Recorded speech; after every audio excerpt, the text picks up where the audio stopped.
ஆமாம் அது லீக் இருக்கு, அதை பார்த்துக்கலாம்.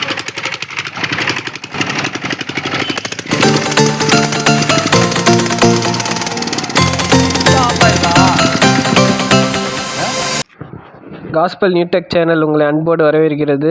நம்ம வந்து புல்லட் சம்மந்தமான தகவல்களை பார்த்துக்கிட்டு இருக்கோம். நாங்கள் வந்து டீசல் புல்லட்டுக்கு வந்து செல்ஃப் மோட்டர் வைக்க வந்து ஒரு ஆல்ட்ரேஷன் பண்ணிகிட்ருக்கோம். செல்ஃப் மோட்ரு பொருத்துறதுக்கு வந்து ஒரு பெட்டு ரெடி பண்ணணும். அந்த பெட்டில் தான் வந்து நம்ம மோட்டர் வந்து பொருத்த முடியும். எல்லா புல்லட்டுக்குமே வந்து சென்டரில் தான் வந்து அந்த சைலன்சர் வந்து இறங்கி வரும். ஏற்கனவே வந்து இருக்க இடத்துல செல்ஃப் மோட்ரு வர்றதுனால சைலன்சரை வந்து நம்ம வேறு பக்கம் கொண்டு போகணும். நம்ம வேறு எந்த பக்கமே கொண்டு போக வழி இல்லை. அதனால் இடைஞ்சல் இல்லாமல் காலில் சுற்றாமல் நம்ம வேறு பக்கம் வந்து சைலன்சரை டிசைன் பண்ணி கொண்டு போகணும். சிலர் வந்து பின்பக்கம் இன்ஜினுக்கு பின்பக்கம் கொண்டு வராங்க. சில பேர் வந்து கொஞ்சம் வளைச்சி ரொம்ப கஷ்டப்பட்டு கொண்டு வராங்க. அப்புறம் நாங்கள் இதை யோசித்து நாங்கள் இந்த டிசைனில் இந்த சைலன்சரை வந்து டிசைன் பண்ணி கொண்டு வந்திருக்கோம். இதில் என்ன பிரச்சனைனா, சைலன்சருக்கு கீழே ஒரு சின்ன பாக்ஸ் ஒன்று செஞ்சு அதில் வந்து காம்பனன்ட்ஸ் வச்சுருக்கோம். அந்த பாக்ஸுக்குள்ளே வந்து நம்ம வந்து செல்ஃப் மோட்டார் ரிலே வச்சுருக்கோம், சுவிட்சு வச்சுருக்கோம், ரூட்ஸ் வச்சுருக்கோம், அப்புறம் வந்து ஹார்னுக்குள்ளே கட் அவுட் வச்சுருக்கோம். ரூட்ஸ் கம்பெனியோட ஹார்னுக்குள்ளே கட் அவுட் வச்சுருக்கோம். அதுக்கப்புறம் அபேயோட ரெக்டிஃபையர் இல்லைனா ஆர்ஆர் யூனிட் வச்சுருக்கோம். இன்னும் தேவையான சில ஃபியூஸு இது எல்லாத்தையும் அந்த பெட்டிக்குள்ளே தான் வச்சுருக்கோம். மழை தண்ணி எதுவுமே படாமல் அந்த பெட்டியை வைக்கணும். அதனால வந்து நாங்கள் அதுக்கு தகுந்த மாதிரி வந்து சைலன்சரை வந்து டிசைன் பண்ணி மேலே கொண்டு வந்திருக்கோம். புதுசாக செய்கிறவங்க செல்ஃப் மோட்டர் வச்சு அவங்களே டிசைன் பண்ணுறவங்களுக்காக உபயோகமாக இருக்கணும்னு தான் இந்த வீடியோ போடுறோம். இப்போ நாங்கள் வந்து 1.25 இன்ச்சு ஜிஐ பைப்பு 2 பெண்டு வாங்கிட்டோம். ஒரு பெண்டு வந்து 150 ரூபா.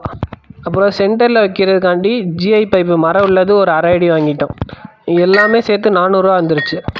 அப்புறம் நாங்கள் வழக்கம் போல் எங்கள் வேலையை ஆரம்பிச்சிட்டோம். நீங்கள் இந்த செய்முறையை பார்க்கும்போது உங்களுக்கே தெரியும். முக்கியமான விஷயம் என்னென்னா, முதல்ல வந்து சைலன்சரோட காது பொருந்துகிற இடத்த கட் பண்ணி கரெக்டாக வச்சுக்கிறணும். அதுக்கப்புறம் எந்தெந்த இடத்துல வளை வருதோ அதை விளக்கமாத்து குச்சி வச்சோ இல்லை கட்டுக்கம்பி வச்சோ நீங்கள் வந்து வளைச்சிக்கோங்க. செய்முறையை பார்த்து அது மாதிரியே வந்து செய்யுங்க. சரி நண்பர்களே, இது உங்களுக்கு பயன்படும்னு நினைக்கிறோம். நீங்கள் புதுசாக இதை செய்கிறவங்க தொடர்ந்து இந்த செய்முறையை பார்த்து பயன்பெறுங்க. ஏன்னா சைலன்சருங்கிறது வந்து பைக்கில் வந்து ஒரு முக்கியமான பார்ட்டு. நாங்கள் வந்து செல்ஃப் மோட்ரு வைக்கிற வீடியோ வந்து பெருசாக இருக்குது. அதை நாங்கள் வந்து ஒரு புது வீடியோவாக போடுறோம். தேவைப்பட்டவங்க அதையும் பார்த்து பயனடைங்க. நன்றி, வணக்கம். தள்ளிக்கு என்ன அனுப்பிச்சி கொடுக்குங்க. இப்படி இப்படி கீழே தான் பிடிக்கணும்னு நினைக்கிறேன். கீழே மேலேருந்து வச்சுட்டா ஸ்ட்ராங்கு தொங்காது. அதை கீழே எப்படி கொண்டு வந்து பார்ப்போம். இப்படியே பார்ப்போம். இது பிடிச்சிக்க நீ இப்படி பிடி. நான் வச்சு கொடுக்க மேலே கை வச்சு பிடி. அப்படி பிடிச்சிக்க. அது இப்படி. அப்போ கீழே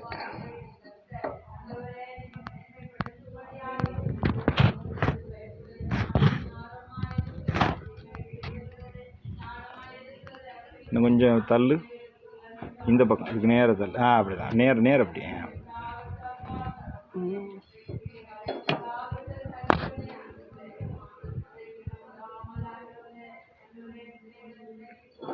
இப்படிதான் இருக்கணும். இன்னும் கொஞ்சம் இப்படி இருக்கணும்னு வச்சுக்க. அப்படி தான். அதை கொண்டு போய் கிராஸ் பண்ணி பற்ற வச்சிருக்கேன். அதான் தேவையில்லை. சரி, ரைட்டு. அதை வைக்கலையா? எதப்பா அதை வைக்கலையா? அதையும் தாண்டா வைக்கணும். எப்படா வளர்ப்பேன்? இருராசாமி செஞ்சு முடிச்சாதான் உனக்கு புரியும். அதுதான் வளைக்கவே வேணாமே. அதுதான் வளைஞ்சிருக்கு ஏற்கனவே.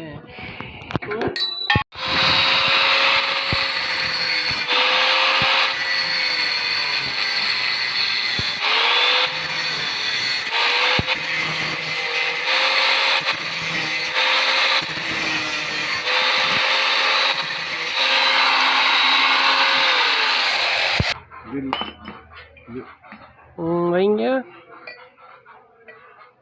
இங்கிட்டு வச்சு காட்டுறேன். இந்த பக்கம்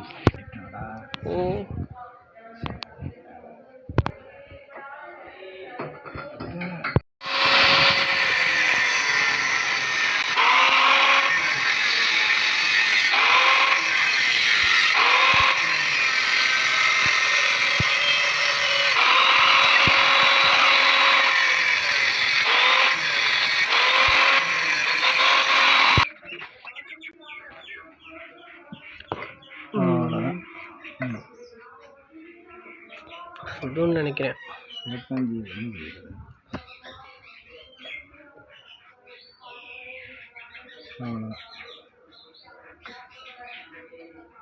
இது டாக் வச்சுட்டு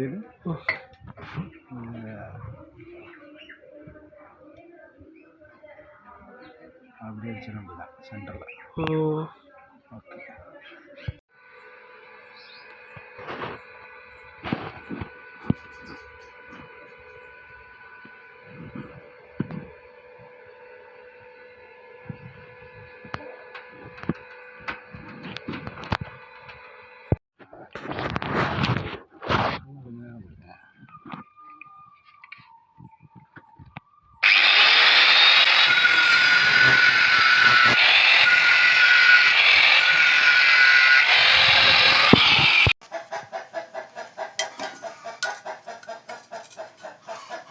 எடுக்கிறியா?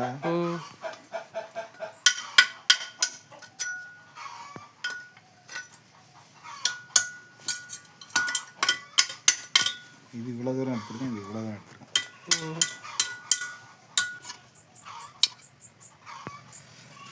மறுபடியும் கொஞ்சம் நீளம் பட்டம் இங்கே.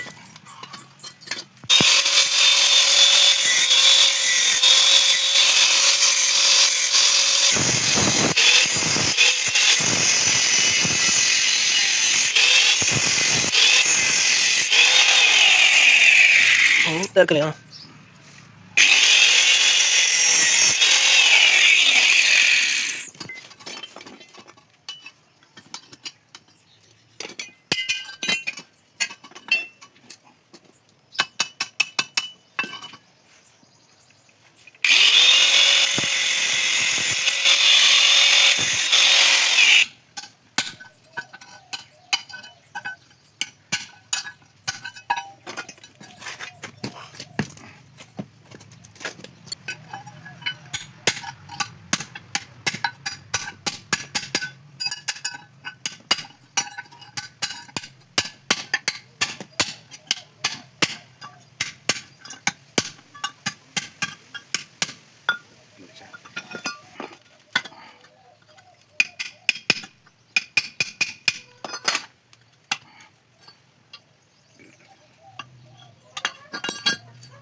சரியா?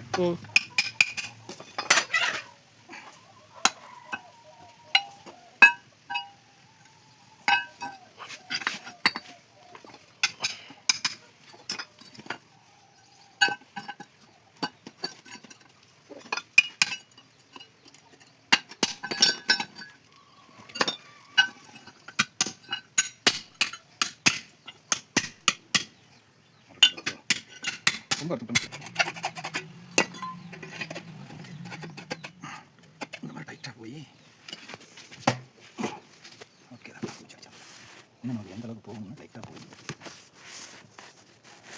இப்போ மட்டும் மாற்றிட வேண்டியது சைடு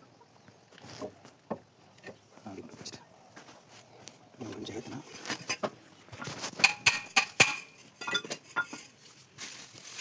சரியா?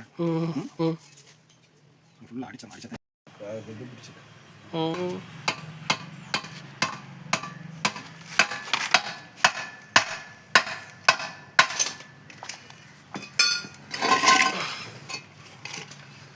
ஸ்தோத்திரமாண்டவரே தேவனே.